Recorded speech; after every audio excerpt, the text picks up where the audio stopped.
Desde el Instituto Klein de la Universidad Autónoma de Madrid le damos la más cordial bienvenida a esta mesa redonda donde se expondrá el impacto del COVID-19 en las economías de Argentina, Brasil, Chile y México.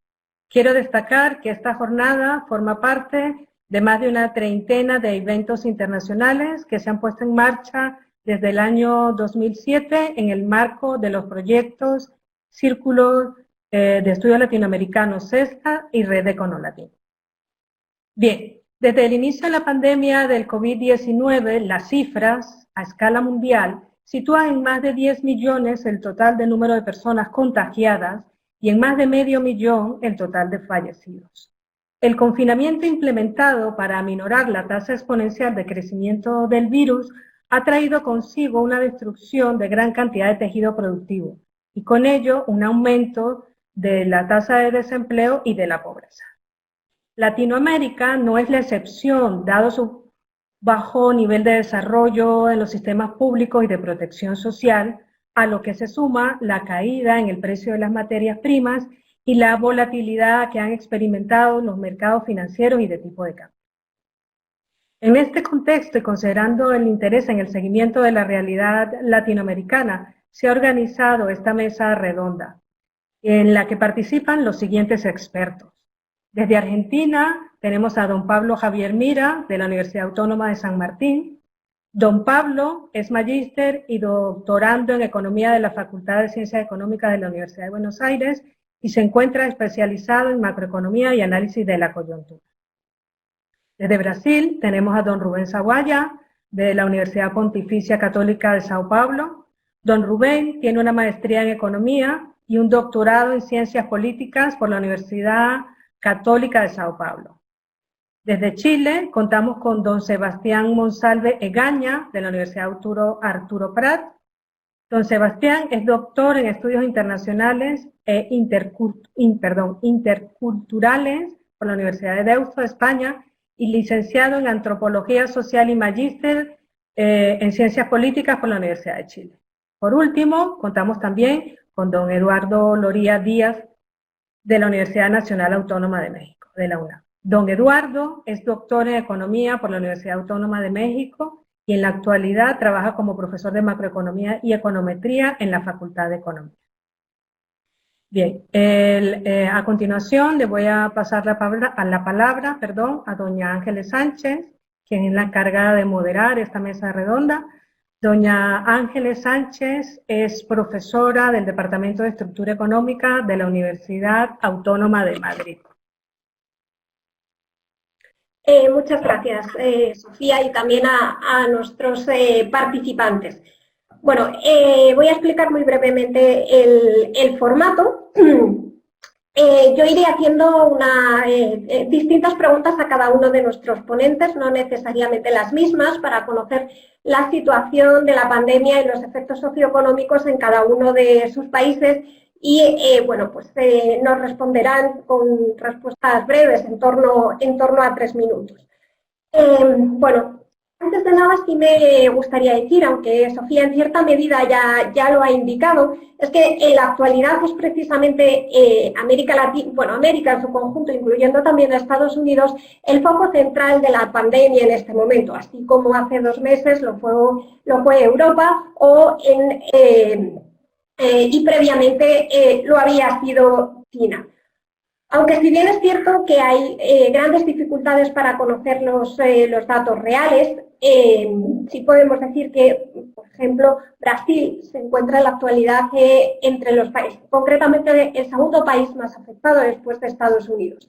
Y aunque los datos bailan entre las distintas fuentes y ni siquiera los datos que están publicados en la Organización Mundial de la Salud necesariamente coincide con las fuentes oficiales, etcétera, etcétera, y probablemente los datos que yo diga ni siquiera sean, aunque están actualizados a día de hoy, exactamente los que nos dirán nuestros ponentes, pero lo que sí es evidente es que Brasil hoy en día es de los países más afectados, acercándose, si no superando, los 58.000 personas fallecidas y con más de 1.300 casos registrados oficialmente con el virus, lo cual quiere decir que probablemente habrá muchísima más gente. Destaca también el caso de Chile, ¿de acuerdo? Pese al pequeño tamaño en términos de población, aproximadamente unos 17 millones de personas, Chile ha superado en términos de afectados, que no de muertes, a España, un país con 47 millones de personas.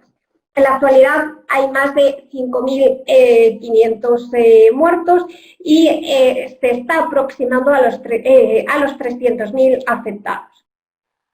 En tercer lugar, de los países que aquí tenemos, nos encontraríamos con el caso de México, con un nivel de mortalidad también elevada, en torno, aunque los datos igualmente son confusos, de 27.000 personas fallecidas, superando los 220.000 contagiados, y con un sistema de conteo, como nos podrán contar después desde México, un tanto controvertido, que en su momento sí tuvo y fue aplaudido por la Organización Mundial de la Salud, pero no para el COVID, sino para la pandemia anterior.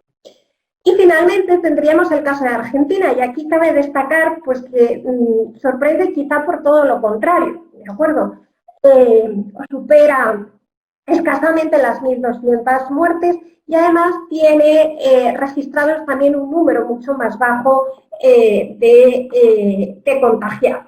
Eso también repercute en las perspectivas económicas y de algunos de los otros indicadores, como puede ser el déficit, el desempleo o la inflación. Aunque en términos generales, con las previsiones actualizadas del Fondo Monetario, todos los países van a registrar un fuerte decrecimiento. El más importante en México, ¿de acuerdo?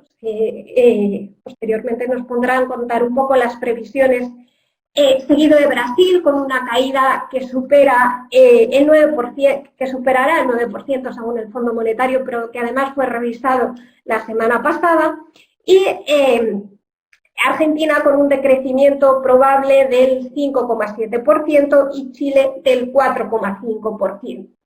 Bueno, pues si ha habido una característica que se le puede atribuir a esta región, a lo largo, en términos generales, y a partir de mediados del siglo XX, ha sido su heterogeneidad estructural, de la que ya hablaban los estructuralistas en los años 50. Pues bien, vemos que esto se mantiene y vamos a ver las particularidades que encontramos en cuanto al efecto de la pandemia. Bueno, y así vamos a ir empezando con las preguntas. En primer lugar, me gustaría, ¿no?, que Pablo, desde Argentina, nos contextualizara un poco la situación de Argentina, en tanto que la pandemia pilló a la economía argentina con unos niveles de endeudamiento muy importantes, una agenda de pago casi insostenible y, de hecho, estaba en pleno proceso de negociación, de renegociación de la deuda. Ello, sin embargo, no ha evitado que se haya puesto en marcha un fuerte programa de apoyo fiscal, que a lo mejor, de hecho, ahora nos explicará, pero puede que sea incluso una de las razones que hace que esas previsiones negativas del Fondo Monetario no sean tan fuertes como otros países. Así que me gustaría que nos explicara, en este contexto de restricción fiscal y de necesidad de apoyo por parte de las políticas públicas, cuál es el margen de maniobra que hay con un escenario tan negativo para las cuentas públicas argentinas. Bueno, muchas gracias. Gracias de participar de esta mesa. Espero que se esté escuchando bien. ¿Si me confirma? Perfecto. Respecto de, quiero comenzar con, digamos, no una corrección, pero sí una revisión de la cuestión de las perspectivas de crecimiento de Argentina, porque todo estaría indicando, de acuerdo a los ultimísimos datos que están apareciendo, que la caída de la actividad para el año que estamos viviendo puede ser bastante mayor que la que en principio esperaba el Fondo Monetario. En principio estamos hablando de que para el año hay perspectivas, digamos, bastante sensatas, que ubicarían la caída entre el 10% para todo el año, lo cual empieza a sugerir de alguna manera que estamos, digamos, enfrentando un dilema clave en términos de un buen resultado por el momento de la salud y de los contagios y los fallecimientos sufridos, pero ¿no? En términos económicos esto está sufriendo.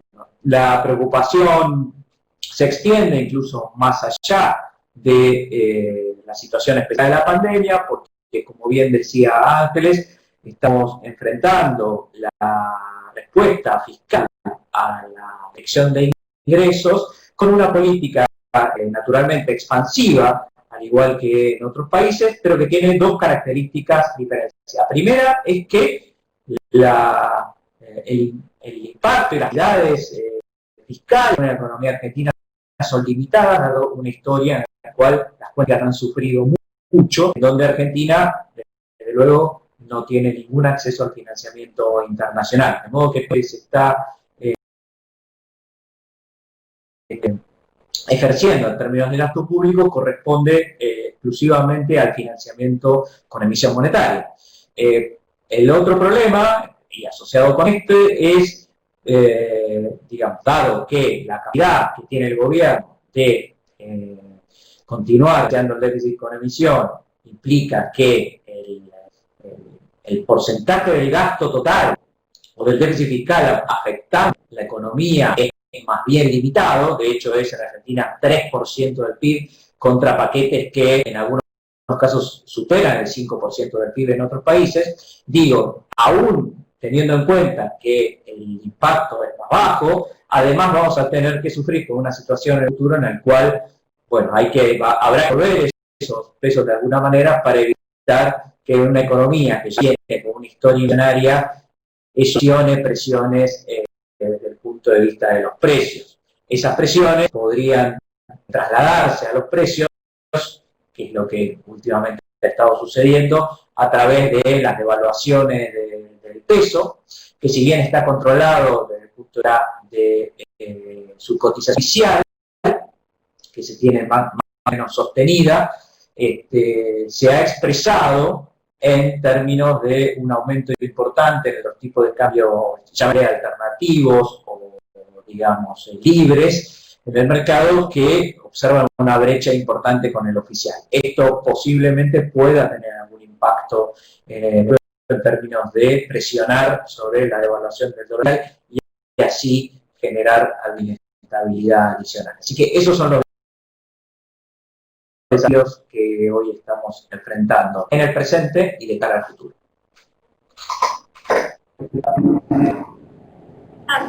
Muchas gracias, Pablo. Bueno, pues siguiendo con la ronda de preguntas, vamos a entrar en el tema de Brasil. Como ya hemos mencionado, este es uno de los países más afectados. En la actualidad tiene el sistema sanitario colapsado, pero es que además cuenta con un importante problema, que es un presidente negacionista. Todos hemos escuchado ciertas declaraciones aludiendo a una pequeña gripe, etcétera, etcétera. Y un confrontamiento también al ser un Estado federal, con cada uno de los estados que quieren mantener otro tipo de políticas. A ello se suma que es un país, pues, con unos niveles de pobreza todavía muy elevados, con unos niveles de desigualdad y de violencia, y también en los últimos años con un fuerte debilitamiento institucional.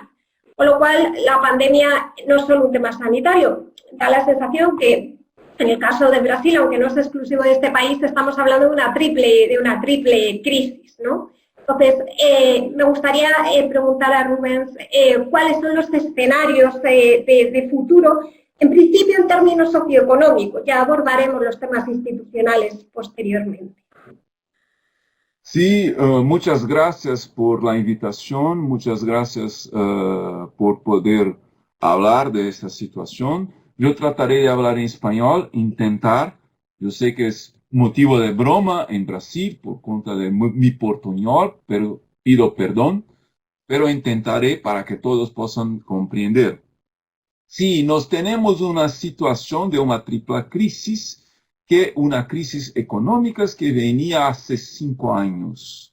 Es una crisis grave que de un ajuste fiscal que viene se postergando y que tiene empeorado toda la situación por la caída del crecimiento que esta política de austeridad viene provocando. Y en medio a esto se toma la crisis de la pandemia, que es muy grave. Y un presidente, como dice Ángeles, un presidente negacionista que ha pensado, no es una grande pandemia, no es un problema, se puede mantener todo como antes. Y está ahora viendo que, pero no quiere salir de esta posición porque sería asumir un error, y mantiene la posición de negar. El problema es que tenemos muchos muertos y los estados que han tenido una posición un poco más conservadora y de combatir un poco la pandemia, no pudieron parar las economías, no pudieron parar efectivamente, y el problema es que estamos extendiendo el problema de la crisis de la pandemia por más largo plazo. No sabemos cuándo será el pico de la parte superior de la curva de la pandemia, no se sabe, y los estados tienen una presión muy grande para abrir la economía sin una posición o sin un conocimiento. La ayuda que el Estado ha prometido para las personas es muy poca, es una ayuda para las personas más pobres, sí es bueno, pero no es una ayuda para mantener la actividad económica. La actividad económica sigue cayendo y se podrá tener una queda del PIB este año de cerca del 10%. El FMI está proyectando 9,8%. Ángeles me cuestionado en boletín si 5% no era mucho. Y yo digo, no es mucho, va a ver que puede llegar a 10%. Es muy grave la situación. Porque el gobierno sigue con las políticas de austeridad fiscal. En plena pandemia, en medio de la crisis de la salud, sigue no forneciendo la ayuda necesaria. La ayuda que ha fornecido hasta ahora son 2% del PIB para las personas más pobres, que es importante, pero no sigue para las empresas pequeñas y medianas. Se siguió para las grandes, porque el gobierno dio dinero de moneda para los bancos privados. Esperaba que los bancos privados pasarían este dinero en crédito para las empresas, pero las empresas están muy mal, las pequeñas y medianas empresas, y los bancos no quieren correr riesgos y se quedaron con la plata y no van a fornecer a las pequeñas y medianas, y tenemos una grande quiebra de empresas, yo pienso, que están a empezar, y por lo prolongamiento de la crisis, esto se torna peor. La crisis sanitaria es mucho más larga en Brasil y se tornará más larga por cuenta de este negacionismo y de este total falta de empeño del gobierno. El gobierno decidió ignorar el problema e intentar abrir la economía para ver a crecer o no, pero la crisis solo se agrava, la deuda pública crece y la necesidad, el deseo de cortar gastos se mantiene en gobierno en plena pandemia, que empeora mucho la situación. Muito obrigada. Você fala muito bem espanhol. Bueno, continuamos nuestra ronda de preguntas, en este caso con Chile. Bueno, en este caso podemos señalar que Chile, en el conjunto de las revueltas latinoamericanas que se dieron en la segunda mitad del año pasado, Chile fue quizá el que llevó más lejos estas protestas, el denominado estallido social, que tuvieron fuertes repercusiones en términos económicos, sociales y políticos, hasta tal punto de que se organizó y la pandemia en cierta, vamos, lo ha paralizado, lo ha pospuesto y ya veremos qué ocurre, una votación en torno a si procede o no procede un cambio constitucional. Bueno, pues aquí me gustaría preguntar a Sebastián cómo la pandemia ha afectado a las trayectorias socioeconómicas y políticas que se habían iniciado con el estallido social, y si este estallido, o sea, si los sectores que fueron más afectados por el estallido social son también ahora los que se están viendo más afectados por la situación sanitaria y por el parón de la actividad. Sí, buenas tardes, buenos días. Muchas gracias por la invitación. Sí, yo creo que hay que primero plantear la pandemia está muy vinculada al estallido social en el sentido de que desnudó o evidenció los grados de pobreza de amplios sectores de la sociedad chilena y la fragilidad que tenía la clase media que había ascendido en los últimos años por el alto grado de endeudamiento que tenía. Eso estaba en la base y de muchos de los reclamos que tuvieron el estallido y que hoy día se han visto agravados, por decirlo así, durante la pandemia. En términos económicos, los sectores que se vieron muy afectados durante el estallido, turismo, gastronomía, comercio, el de las grandes tiendas, etcétera, son también los que están hoy día más afectados. O sea, el pequeño comercio, el transporte de pasajeros, por ejemplo, no solo el transporte público dentro de las ciudades, sino que especialmente el transporte aéreo, que había crecido mucho en los últimos años. Pero también se han sumado nuevos sectores. Por ejemplo, el de la educación.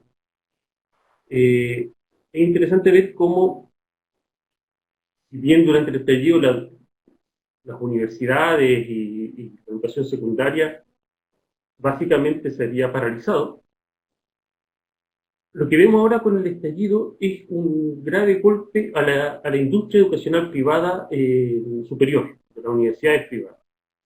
Se está estudiando, pero se ha dado un fenómeno este año de una baja en el grado o sea, en los niveles de matrícula de la universidad. Mucha gente, muchos jóvenes no han entrado a la universidad, ya sea por la situación económica, ya sea porque no tienen capacidad de endeudamiento. Y eso ha llevado a muchas universidades privadas, hay que recordar que en Chile, digamos, hay una industria grande de universidades privadas, a muchas universidades privadas a una crisis económica, y están empezando a pedir ayudas públicas para mantenerse. Ahí hay una discusión entre universidades privadas y públicas. Otros sectores que también se han visto afectados, obviamente, es la construcción y la industria manufacturera. En Chile no es muy grande la industria manufacturera, pero con la cuarentena muchas empresas han visto sus ventas bajando, a la baja. Yo creo que en ese sentido los sectores que todavía se mantienen relativamente estables son la minería, los puertos y la agricultura. La agricultura es clave porque ocupa mucha mano de obra, está favorecida por el crecimiento del dólar, pero está afectada todavía por la sequía. Chile lleva varios años de sequía y este año la situación se está haciendo mucho más grave. Entonces, vemos que si este invierno no es suficientemente lluvioso, vamos a tener también una crisis por ese lado. Lo que sí ha sido muy grave en el caso chileno, en términos económicos, es la gran cantidad de desempleo. El gobierno había sacado una ley de protección del empleo, en realidad es simplemente una suspensión de los contratos. Esa ley, o sea, hoy día las empresas se llevan más de 650.000 contratos suspendidos. El problema es que estamos hablando solamente del sector formal. El problema de la economía chilena es que cerca de un 30% de la actividad es informal. O sea, muchas de las cuales es gente, como se dice aquí, que come según lo que produjo en el día anterior, o sea, en el día. Y esos sectores se han visto completamente dañados. Estamos hablando de comercio ambulante en las calles, hasta sectores de servicios de hogar, por ejemplo, qué sé yo, grafitería, fontaneros, etcétera.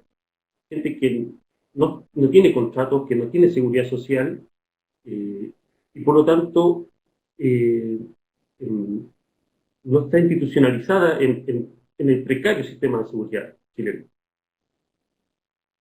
En ese sentido, lo que ha quedado muy patente en el caso chileno es claramente el fracaso de las políticas sociales del gobierno.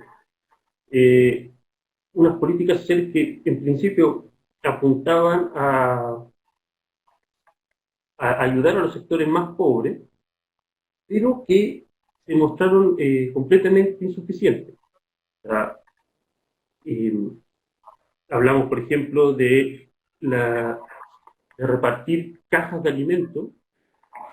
El gobierno, una caja valorizada como en 30 euros, 35 euros, pero que no se reparte, o sea, que no, realmente no llega a todos los sectores, es una sola caja, no es una ayuda permanente, y es una ayuda que tampoco llega a la clase media.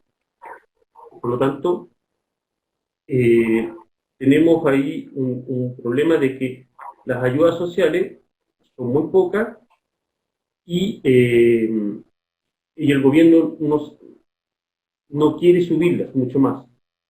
Hoy día, esta semana se aprobó una ayuda económica que no pasa de 110 euros por persona, pero solo para los sectores más pobres, no para la clase media, por ejemplo.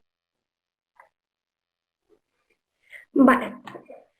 Bueno, lo dejamos aquí y pasamos a la siguiente pregunta. Vamos a contactar con Eduardo en México. En este caso, como hemos dicho, también es uno de los países más afectados y en este caso la posición del gobierno, las declaraciones particularmente del presidente también en muchos casos han sido muy controvertidas y han dado la vuelta al mundo. De hecho, se le ha dado un perfil político bajo a la pandemia y en ocasiones no ha sido el presidente ni los más altos cargos del gobierno quienes se han encargado de esto. Así que en este sentido, bueno, pues me gustaría preguntarle a Eduardo cómo se han implementado las políticas y ligándolo un poco también con la respuesta que nos estaba dando Sebastián, cómo los programas de ayuda pueden afectar de forma diferenciada o hacia qué colectivos económicos y sociales están dirigidos en el contexto de caída del Producto Interior Bruto, que también nos puede explicar. Hola, buenos días. Agradezco mucho la invitación del CESLA a través de Sofía, de Ángeles, el entusiasmo que tienen para el seguimiento de indicadores macroeconómicos de todos los países de América Latina. Le agradezco la invitación y bueno, pues estamos acá. Bueno, primero, la primera cuestión es de que al igual que en Brasil, México lamentablemente tenemos gobiernos de tipo populista, uno de derecha, otro de izquierda, que igual daño hacen, ¿no? Negar las cosas, centrarse en un discurso muy propio, muy autárquico, no atender las disposiciones generales, ceñirse a símbolos y a ideología muy particular de ese tipo de pensamiento, ¿no? Y los resultados ahí están, es decir, una pandemia que tiene sacrificios innecesarios, costos que han sido rebasados porque no se tomaron las medidas adecuadas desde el principio. En Estados Unidos ocurrió lo mismo, en otros países también. Y pues aquí están las consecuencias de que todavía no llegamos igual a puntos críticos de empiecen a reducirse los contagios y las muertes. Por el contrario, estamos aumentando día con día y a pesar de eso ya se empiezan a abrir los espacios económicos.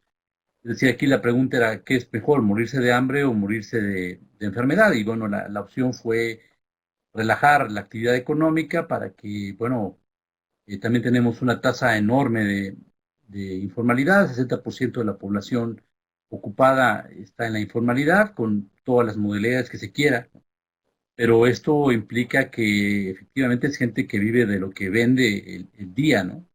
De suerte que seguir postergando esto también provocaba mayores problemas sociales en 60% de la población ocupada. Por otro lado, el gobierno decidió no apoyar en absoluto al sector privado, empresas grandes ni medianas, ni siquiera pequeñas. Lo que hizo el gobierno fue reforzar sus proyectos faraónicos, totalmente leídos como imposibles y en todo el mundo, ¿no?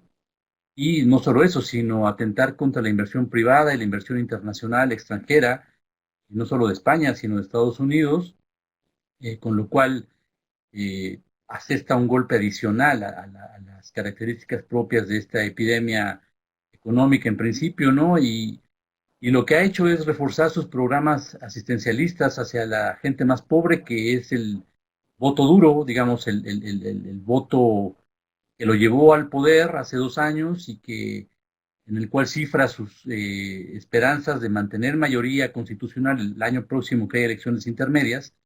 Se disputan 16 gubernaturas de los estados de 32 y prácticamente la mayoría de los congresos, Congreso Federal, diputados, senadores, los congresos locales y alcaldías.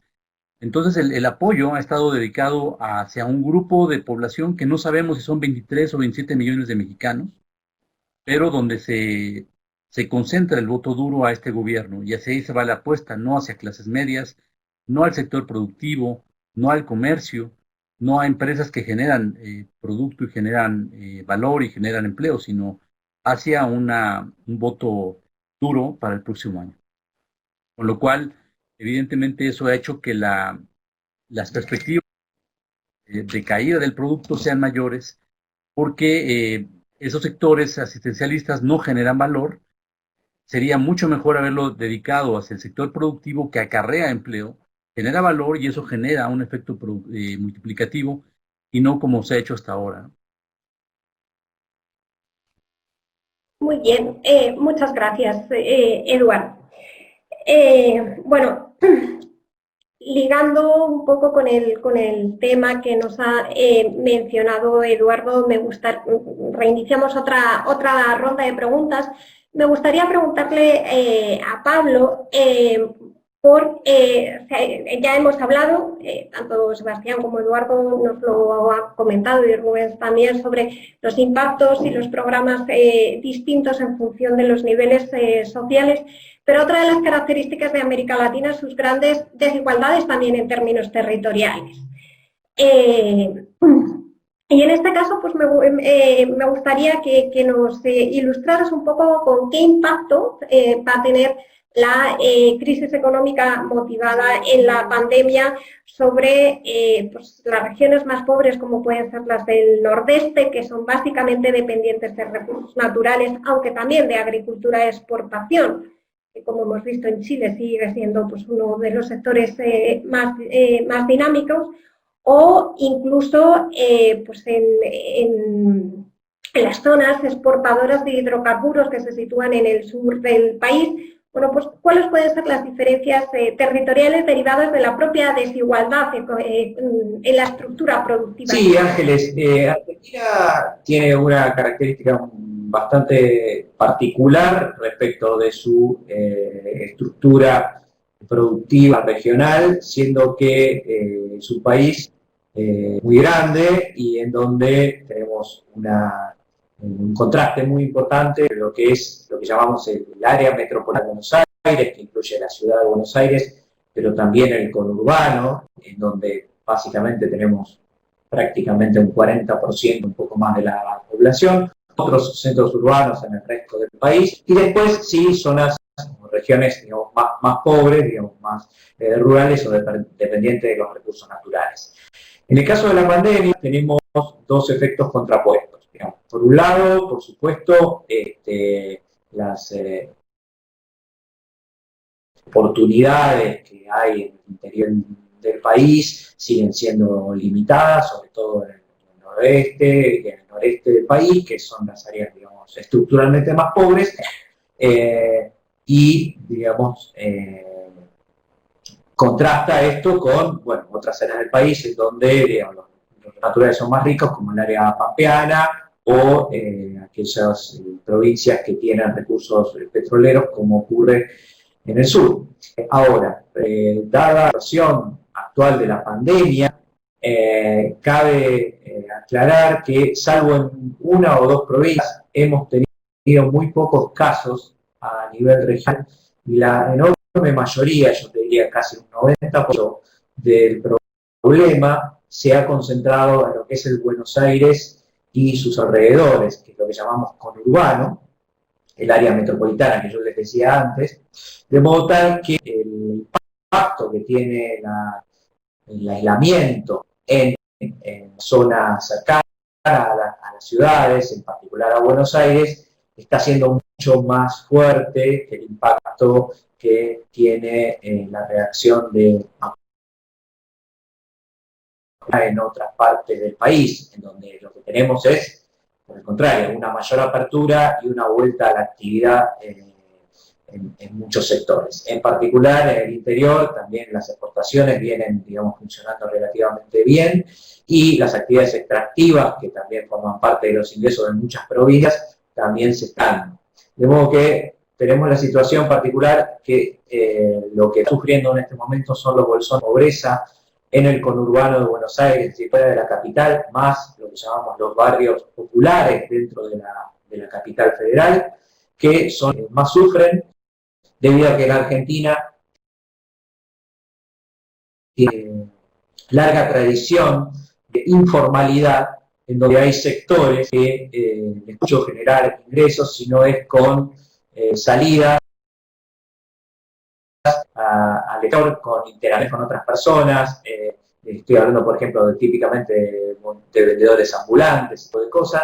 En la Argentina, ese tipo de informalidad es muy, muy grande había, y el hecho de no poder desplazarse y no poder estar frente a aglomeraciones, que digamos básicamente como de lo que vive este conjunto de la población, se ve muy restringido. De modo que la preocupación hoy está en el conurbano, en el sector informal, y es ahí donde el Estado ha tratado de responder con las políticas sociales más importantes, entre las que destaca el IFE, que es el ingreso FIAR, donde se destina aproximadamente, yo diría, $100 por familia todos los meses, y algún ingreso extra para aquellos que trabajan en empresas, a las cuales se le financia la mitad de los salarios. De modo que, digamos, de nuevo, el problema distributivo se concentra más, yo diría, en el área en los alrededores de Buenos Aires que territorialmente en el resto del país.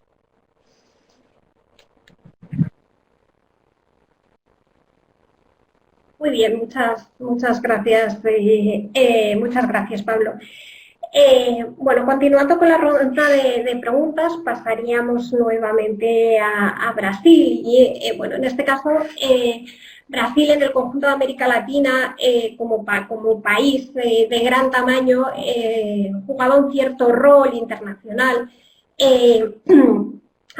Como uno además de los grandes países emergentes a nivel internacional. Sin embargo, pues en la actualidad el hecho de tener esta posición negacionista respecto a un tema de carácter internacional puede que le esté pasando algún tipo, ¿no?, de factura no solo institucional, sino también del rol que puede jugar a nivel internacional como líder de la región. Bueno, y en ese caso, pues me gustaría que Rubens nos explicara un poco la posición respecto a este tema. Gracias por tu pregunta. Sí, Brasil viene perdiendo mucho su participación internacional y su importancia en América Latina, en América del Sur. Brasil sería por muchos años muy importante como un polo productor industrial de fornecimiento de productos y de un intercambio muy grande con Argentina, que tenían en conjunto un poder industrial muy importante en el mundo y para América Latina. Brasil viene perdiendo este liderazgo hace años, pero se empezó a acelerar mucho por la crisis. La crisis de 5 años para acá, que metió la economía brasileña en una crisis de un crecimiento, una queda de crecimiento del PIB de más de 7% en los años 2015-2016, y ahora se empeora mucho y la industria, la estructura productiva es lo que más sufre. Y ahora con este gobierno pierde incluso el poder dentro del sector que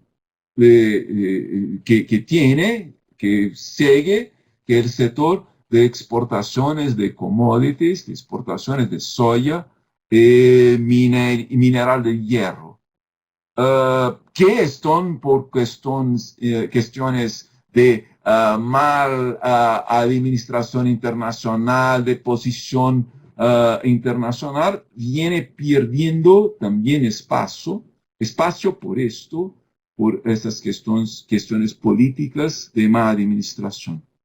Pero el problema estructural, yo creo, de la industria y la pérdida de poder industrial de Brasil es lo más grave, que viene desde la crisis de 2015 aceleradamente, no sé si lo puedo decir así en español, pero viene de una forma muy fuerte empeorando. Tiene también un problema que asusta, que deja a todos los investidores internacionales, los investidores especulativos y los investidores más importantes, que son los investidores en producción, muy preocupados con lo que va a pasar, porque es una cosa impensable lo riesgo institucional que se creó en Brasil. Las instituciones en 2016 fueron utilizadas, el judiciario, el parlamento, para hacer cambios en la política que no se quedaban, no respetaron las reglas tradicionales o las reglas constitucionales. Eso ha hecho las instituciones perdieron su credibilidad. El presidente que ha sido elecho pensó, no, si no tiene credibilidad, yo voy a gobernar solo, e intentó gobernar solo. Y empeoró la situación.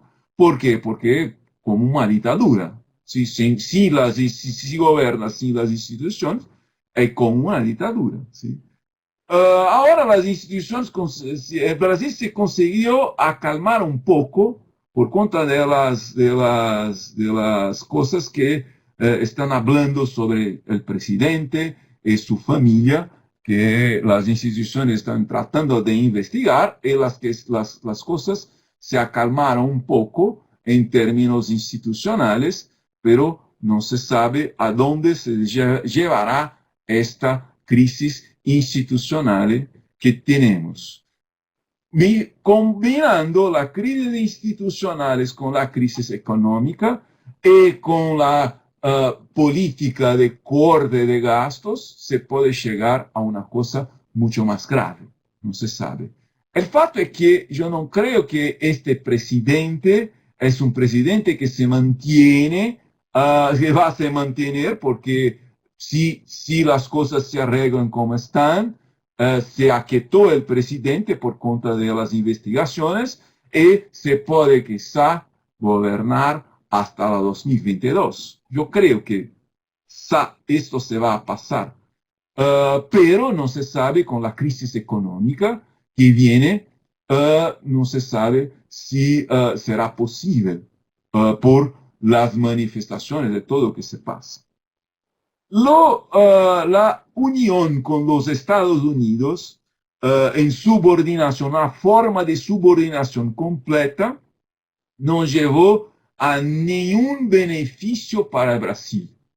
Lo que los Estados Unidos querían es aumentar su control sobre la América Latina, y Brasil es muy importante por parte del control sobre toda la América Latina y toda la América del Sur principalmente, porque la América Latina envuelve el México, que tiene una situación diversa. Pero en Brasil, por eso esta subordinación ha interesado, ha sido un poco hasta arreglada por los intereses de los Estados Unidos, pero no trae beneficio algún para Brasil, por cuenta de que una vez subordinado, no es más interesante, no necesita más ninguna ayuda.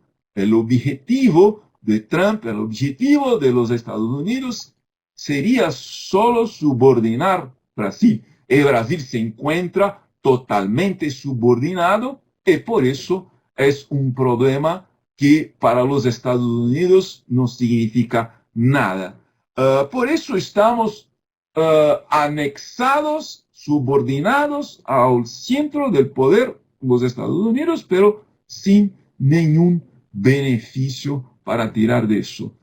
Las relaciones internacionales con China, con Europa, que son más importantes en términos económicos para Brasil, están siendo relegadas a un otro plano que no interesa y no va a tirar Brasil de esa situación drástica que tiene. Y la política, la crisis institucional no ayuda.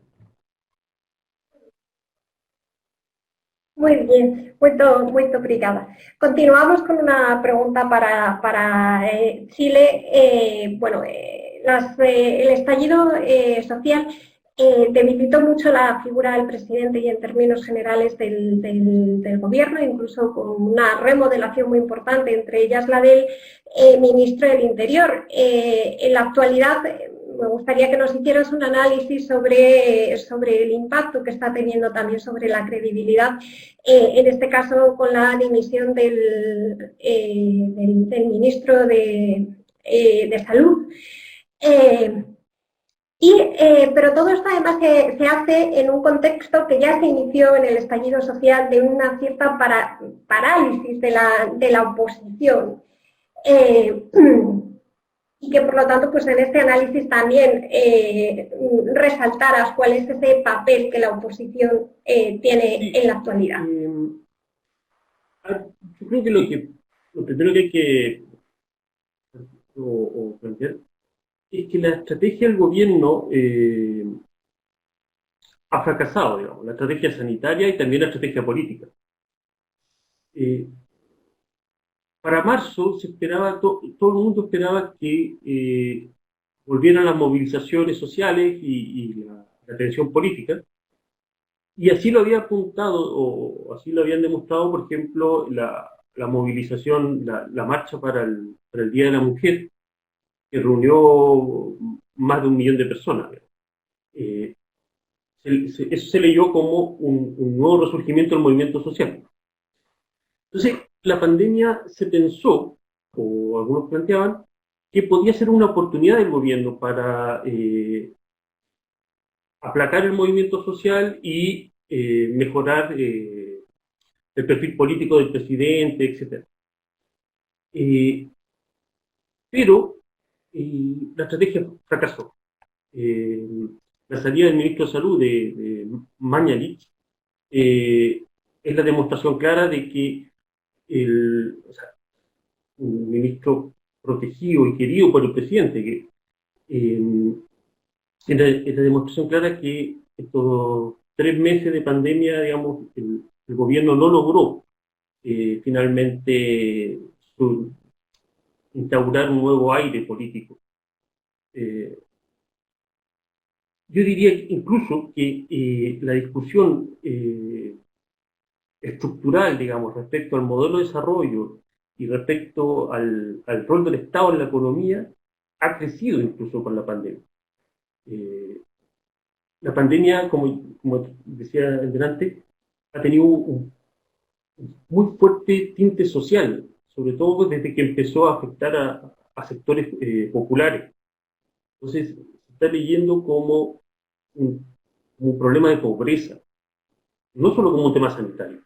Entonces, en ese sentido, las medidas del gobierno, por ejemplo, el fracaso de las medidas de la ayuda social del gobierno, dan cuenta de la impotencia que tiene el Estado, el modelo de Estado neoliberal que se instaló. O sea, si el discurso neoliberal planteaba que se necesitaba tener un Estado pequeño pero eficiente, lo único lo que ha demostrado la pandemia es que lo que tiene Chile es un Estado pobre y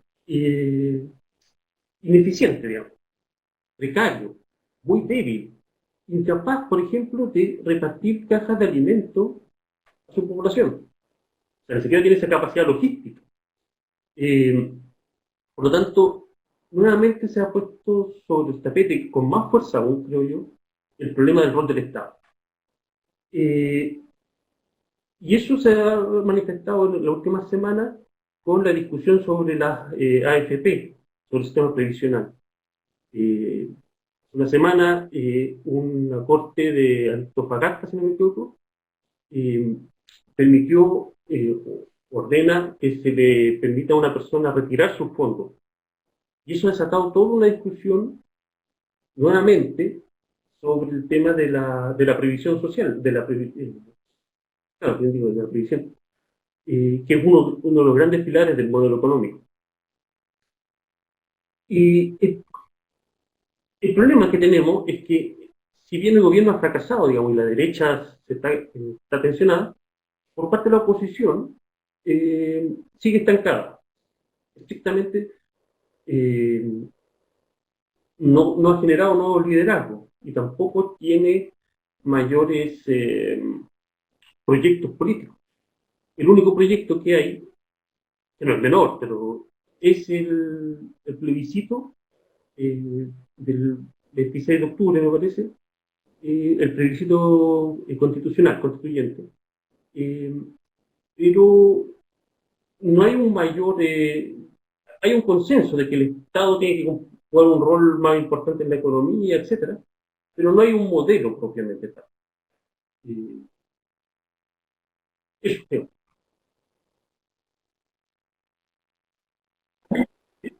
Muchas gracias, Sebastián. Bueno, y finalmente pasamos con la última pregunta para México antes de dar la palabra, que como Sofía ha indicado a través del chat, deberían enviarse las preguntas al correo electrónico que ella ha puesto en el chat y que va a volver a poner ahora, ¿de acuerdo? Bueno, pasamos a la última pregunta de México. Estamos viendo en términos generales con las diferencias en distintos países, pero el distinto impacto que está teniendo tanto la pandemia como las consecuencias en términos socioeconómicos, tanto en niveles socioeconómicos como en niveles territoriales. Bueno, ¿cuál es la situación en México? ¿Cómo podríamos explicar estas desigualdades o cuál es la situación de estas desigualdades en México? Bueno, México es un país muy grande y tiene regiones, digamos, que pueden identificarse con cierta claridad. El sur, que son estados muy pobres, son estados que viven básicamente de la informalidad. La pobreza y la informalidad están totalmente asociadas.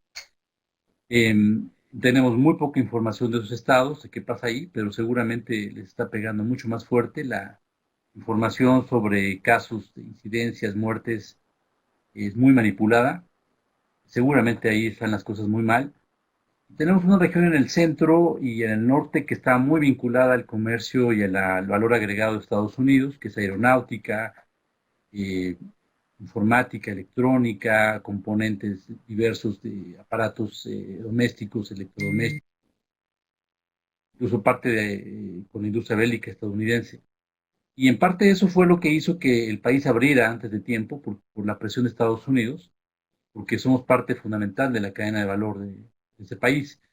Eso es básicamente, digamos, esa parte central del país, del norte, crece a tasas del 4 o 5%, o lo hacía hasta hace un año, a tasas muy, muy altas. En cambio, esta otra parte sur, que es la pobre, que se rigen por usos y costumbres, que se llama así como el derecho consuetudinario de los indígenas, que no responde al ordenamiento legal federal, ¿no? Se tiene sus propios jueces, la forma en casarse, la forma en de divorciarse, la forma en que se someten a la justicia, es diferente. Entonces, bueno, eso hace que los efectos sean diferenciados y también, digamos, la capacidad de salir de esta situación. Algo que a mí me preocupa mucho es que se piensa, o una pregunta es, ¿de qué forma va a ser la recuperación y cuánto tiempo va a llevar? Si es B chica o B corta, no sé, V le llaman, ¿no? O U alargada, una U, o si es una forma de Nike o Nike, como le llaman, pero bueno, en griego es Nike, ¿no? La diosa Nike, o si de plano va a ser una cosa como L. Yo creo que el punto no es cuándo se va a restablecer una tasa de crecimiento semejante a la fase anterior, sino los estragos que van a ser permanentes, que van a afectar de manera permanente, definitiva, al tejido social, a la forma de constitución de los mercados laborales, que eso es lo que le da de comer a toda la gente. Muy poca gente es la que vive de su riqueza patrimonial o de su riqueza financiera, que incluso se ha destruido. O sea, todos vivimos básicamente de nuestro ingreso laboral. Entonces, cuando pensamos que la nueva normalidad se refiere únicamente a hacer home office y que ahora la distancia, si uno va al cine o al teatro son 2 butacas, y si uno va a la playa son 3 metros, eso no es, eso es pensar como clase media alta y no darse cuenta que una vez que se rompen sistemas de producción, tejido laboral, tejido social, de convivencia, los efectos son permanentes. Entonces, digamos, un individuo que es un CEO de una empresa importante pierde el empleo, difícilmente va a volver a ocuparse con ese mismo cargo, con ese mismo nivel de salarial, y seguramente se va a volver taxista o se va a volver operario de algo o sale del mercado. Por ejemplo, simplemente de marzo al dato de hoy que salió hace unos minutos, la encuesta que se hace sobre ocupación permanente, nos habla de que salieron del mercado laboral mexicano 12%, 12 puntos porcentuales de la fuerza laboral. Es decir, 12% de los mexicanos que estaban trabajando todavía en marzo están fuera del mercado laboral. Si consideramos que el promedio de la familia mexicana es de 4 miembros y que a uno de ellos mantenía a los otros 3, la tasa de dependencia es enorme. Ahora, si ahora de esos 4 ninguno trabaja, eso no se va a restituir en un mes o en 2, o sea, es no ver un problema de que las crisis tienen efectos permanentes de muy largo plazo y llevan a restituir cosas a años. Entonces, me parece ese es el punto fundamental que deberíamos estar discutiendo. Muchas gracias, Eduardo.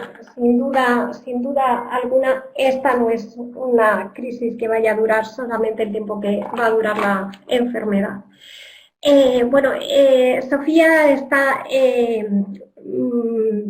moderando las preguntas que han llegado al correo electrónico. Sofía, si nos puedes decir algo al respecto.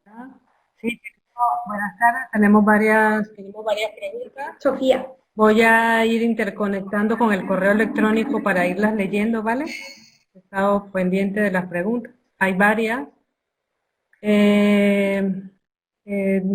Una de ellas dice, buenos días, quería preguntar cómo ven desde Brasil y Argentina el Tratado de Mercosur, si creen que saldrá adelante, y desde México, cómo ven el sector energético con el cambio de normas y las restricciones de conexión a los proyectos renovables. Tengo más preguntas, pero bueno, esa es una... Entonces, si quieres, vamos dando respuesta a las preguntas, ¿no? Porque seguro que son de distinta naturaleza y luego vamos continuando, si os parece.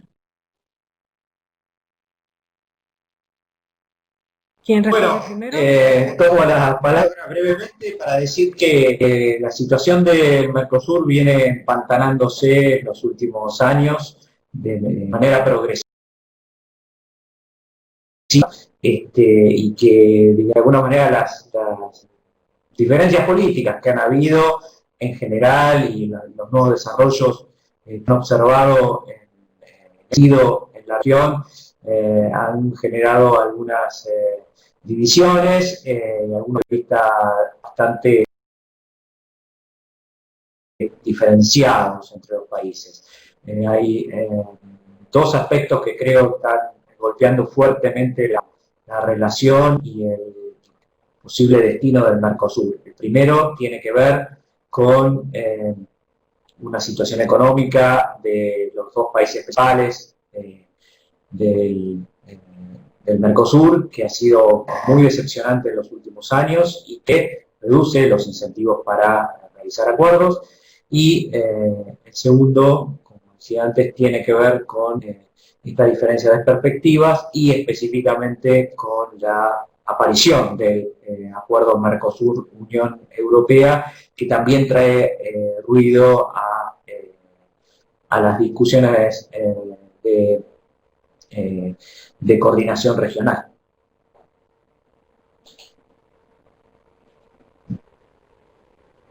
Sí, yo puedo tomar la palabra. La relación del Mercosur ha sido importante para Brasil. Creo que es muy difícil la discusión en tan corto espacio de tiempo. No sé si la Argentina se ha beneficiado tanto, pero teníamos por muchos años una relación creciente de aproximación por interés principalmente de las grandes corporaciones que están en Argentina, en Brasil, en el sector de automóviles. Esto es lo que ha sido más fuerte en la relación dentro del Mercosur, que es principalmente una relación entre Argentina y Brasil, se puede decir. Hoy, para ser corto, tenemos un presidente, como se dice, negacionista, que que empezó a crear problemas con el presidente argentino, porque por cuenta de su idea que tenía que se conectar con los Estados Unidos y no se conectar y no aprofundizar o resolver los problemas que siempre tiene en las relaciones del Mercosur.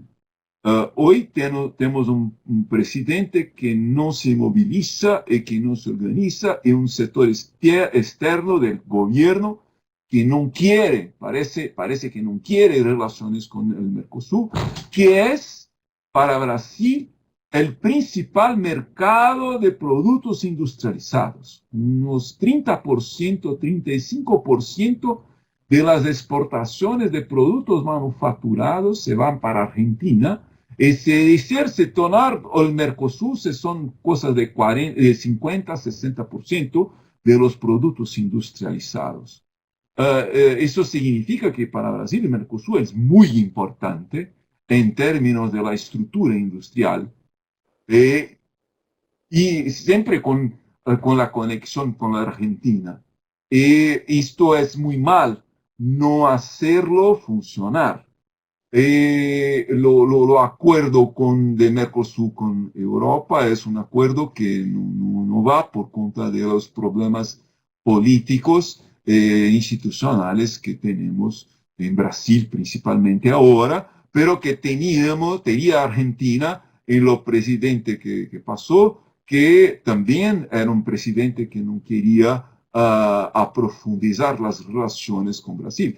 Eso, tenemos un problema ahora institucional que yo creo que en largo plazo se va a arreglar, porque es muy importante para Argentina, muy importante para Brasil y muy importante para toda la América del Sur, e importante para las empresas industriales multinacionales o transnacionales que producen en Brasil.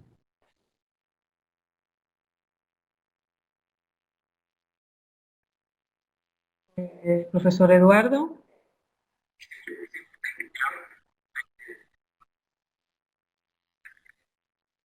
Si gusten que hable Sí.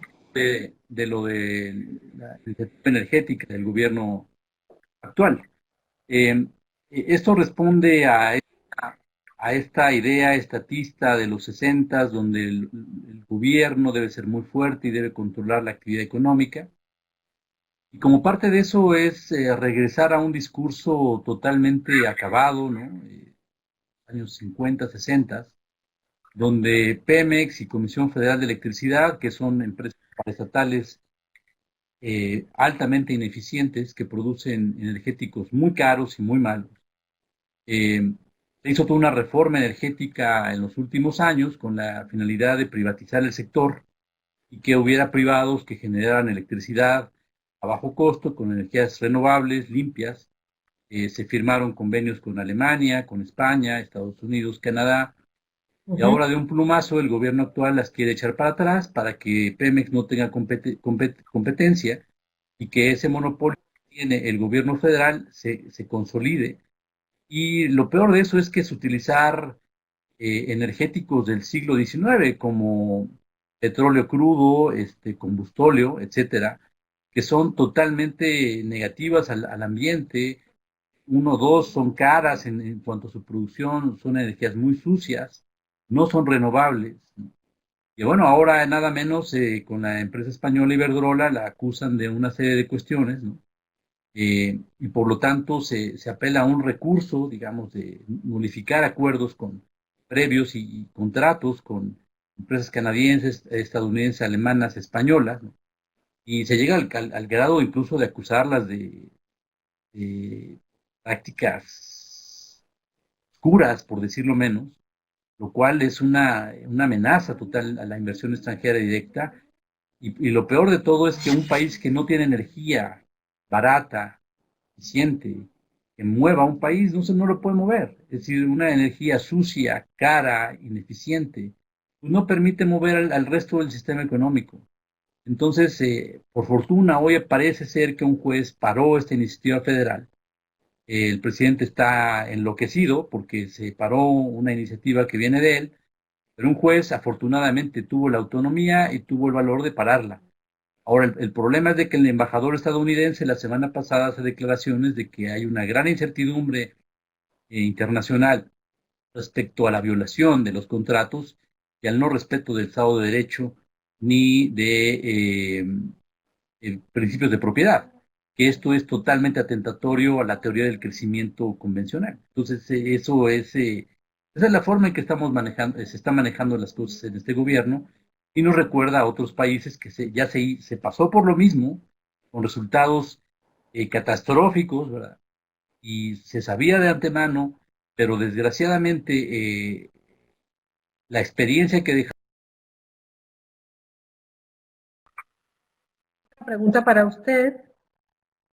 Tengo una pregunta para usted, profesor Loría, y luego tengo otra pregunta, bueno, tengo varias preguntas todavía para profesor Rubén. Dice, ¿qué tipo de ayudas estableció el gobierno para los trabajadores informales? Eso es para el profesor Loría. Y para el profesor Rubén, dice, ¿está de acuerdo con las últimas previsiones económicas del Fondo Monetario? Caída del PIB de menos 9,9 y crecimiento para el 2020, y crecimiento del PIB de más 3,6 para el 21. Nos quedamos un poquito con el profesor Loría y luego le pasamos la palabra al profesor Rubén.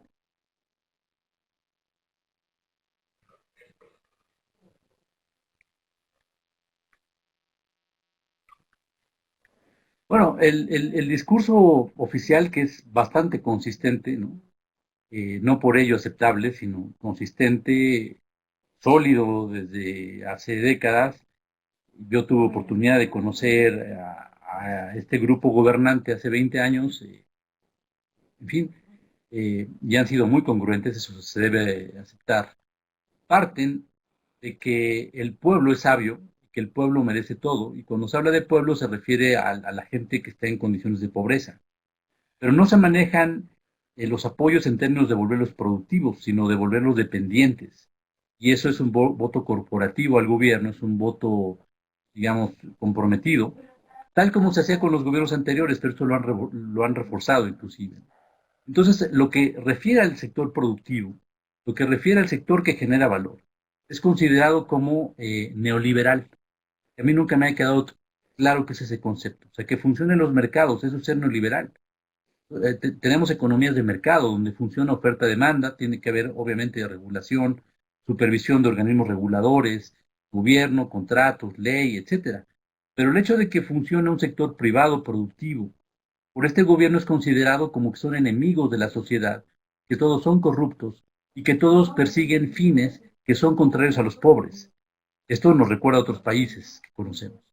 Entonces, esto lo que hace es enardecer el discurso, enardecer el discurso que existe en la sociedad, ¿no?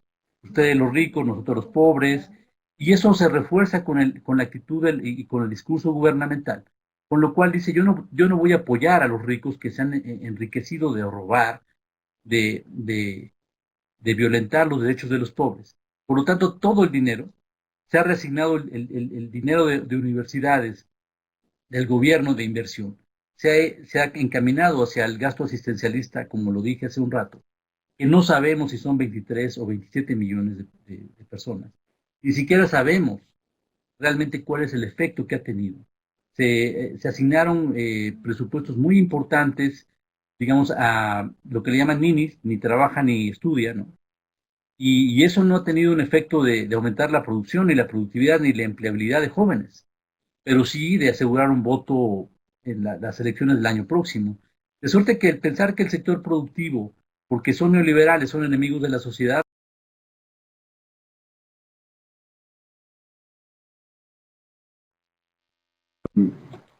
Sí, Zaguaya.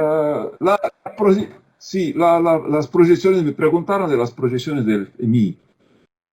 Sí, para los 9,8 dicen para este año, creo que es probable que sea casi próximo de eso, tal vez un poco peor, creo. Para los 3%, para el próximo año es muy difícil. Es muy difícil, yo voy a decir por tres cosas. Una cosa que se puede ser un problema estadístico. Cuando el año de 2020 es muy malo, el año siguiente se retoma un poco, estadísticamente es mejor, claro. Entonces puede tener un efecto estadístico por cuenta del 2020 ser muy malo. Pero retirándose, tomándose no lo efecto estadístico, pero lo que se va a hacer en 2021, La idea es que se mantengan las políticas de austeridad fiscal. Esto no va a dejar la economía crecer. No se hacen políticas de incentivo gubernamental a infraestructura, investimientos gubernamentales. Lo ministro de la Economía dice, y que tiene mucho poder, dice, no, Estado no va a hacer nada para retomar. Y tiene que retomar el sector privado. Esto no se conoce en la historia, en una historia, una situación que después de una crisis tan brutal, el sector privado tome la recuperación en sus manos. ¿No? Tenemos un otro punto importante, recientemente se disminuyó las metas de inflación. Y cuando se disminuyen las metas de inflación, ¿qué eso significa? Eso significa que si la economía retoma el crecimiento, el Estado, el Ministerio de la Economía, el Banco Central, va a elevar la tasa de interés. Y si eleva la tasa de interés, impide a la economía de crecer. Esto significa que un otro año, como se puede ver en todos los boletines que yo he escrito para Econolatina, que todos los años, no, va a crecer 2%, va a crecer 3%, va a crecer. Y yo digo, todos los principios de años, no hay motivos para crecer 3%. No hay motivos concretos para crecer 3% o 2%. Si no cambiar la estrategia política, si no cambiar la estrategia de la estructura de la economía bajo inversiones públicas en infraestructura, en lo empleo, en lo crecimiento, no va a crecer 3%, quizá por un aspecto estadístico solo. Bien, muchísimas gracias. Bueno, tengo un par de preguntas más para Sebastián y para Pablo, ¿vale?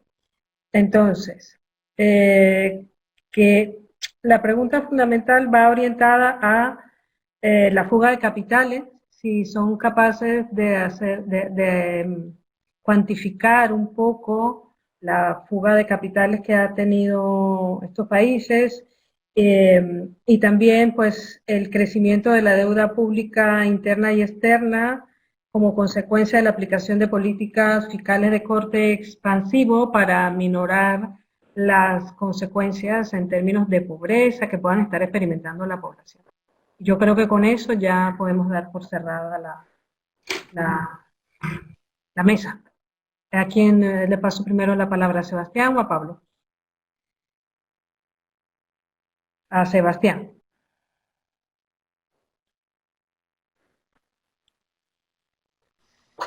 Sí, a ver, en esta última semana se puso mucho, o volvió a estar en discusión el tema de la deuda pública. Y el acuerdo entre la oposición y el gobierno ha establecido un gran paquete económico de recuperación calculado en unos 12.000 millones de dólares para distintos tipos de medidas públicas. Pero, como le decía hace un rato, gran parte de estas ayudas públicas han ido centradas básicamente en los sectores más pobres. El problema es que, por razones estadísticas, la idea de clase media es una imagen, no sé cómo están hoy día las cifras, pero clase media se supone alguien que gana más de 600 euros, por decirlo así. Y, por lo tanto, esa gente queda fuera de la ayuda. La discusión que ha habido, por ejemplo, ahora con el retiro, con la posibilidad de retiro de dinero de los fondos de pensiones, es básicamente para ayudar a la gente de la clase media. Y ahí se desató una discusión que es bastante interesante, y es que ¿por qué tiene que ser la propia gente la que autofinancie la crisis de la pandemia? ¿Por qué no hacerlo con deuda pública? Y ahí tenemos un problema político, ideológico central, digamos. El gobierno desde el periodo del estallido, ha establecido una política de austeridad muy fuerte, a mi juicio, muy ciega, y de estar dando ayudas sociales a cuenta gota, con la idea de que el Estado no puede endeudarse, con la idea del rigor fiscal, etc. Y se le ha tenido que sacar esa ayuda, políticamente se le ha tenido que arrancar esa ayuda, eh, paso a paso, tanto en el estallido social como ahora en la pandemia. Entonces, está la discusión, no sé en qué va a terminar todavía, es parte de la pelea política que hay hoy día, y cuánto puede endeudarse el Estado, cuánto debería endeudarse el Estado. La cifra del endeudamiento estatal hasta hace un mes, algo así, estaba en cerca, si no me equivoco, 40% del PIB. O sea, que en términos económicos, en estadísticas económicas, tiene mucho margen. Pero ahí chocamos con el problema ideológico. Y entonces, yo no creo que el incremento de las ayudas sociales realmente sea un peligro para el crecimiento de la deuda pública. El Estado tiene hoy día buenas condiciones de endeudamiento. Las tasas de interés internacionales están relativamente bajas. El Estado tiene posibilidades de poner bonos. Por ese lado, el Estado podría hacerlo. El problema es que no quiere hacerlo. El gobierno no quiere hacerlo, se frena permanentemente toda ayuda, todo crecimiento, y por lo tanto no hay esa política de incentivo, digamos, para el crecimiento de la ayuda pública. En el caso de Argentina, nuestra relación con la salida de capitales es histórica. Yo creo que ya podemos hablar de 40, casi 50 años que estamos sufriendo este tipo de problemas. Creo yo distinguir dos tipos de salida de capitales. Una tiene que ver con la salida permanente, sistemática del sector privado, que tiene que ver con que en Argentina es uno de los países del mundo en donde de más demanda de dólares como forma de ahorro, y esto genera una presión permanente y constante sobre el mercado de cambio, que hace que produce, entre otras cosas, circunstancias traumáticas, de devaluaciones muy fuertes, sostenidas y que generan inflación. Este es un problema más o menos permanente. Y después tenemos el problema de los dólares públicos, por decirlo de alguna manera, que tiene que ver con episodios de endeudamiento, que en algunos casos son más lentos y en otros son más rápidos, como ocurrió durante el último gobierno, en donde, digamos, si uno suma una situación de mayores riesgos y debilidad de la economía por endeudarse demasiado rápido, más una cuenta capital perfectamente abierta, en donde el sector privado puede, digamos, derivar sus ahorros sin mayores restricciones a la compra de dólares, bueno, es un cóctel bastante riesgoso para la economía y que de hecho tenemos en los últimos 2 años con dos devaluaciones fortísimas con graves problemas macroeconómicos. De modo que este es un problema que Argentina viene teniendo hace muchos años y que se supone que la reestructuración que se está llevando adelante y que debería tener alguna resolución en las próximas semanas debería comenzar a solucionar. Por supuesto, queda el escepticismo típico que debería tener toda Argentina, teniendo en cuenta que este tipo de problemas lo hemos tenido durante tantos años y que por ahora no ha podido resolverse.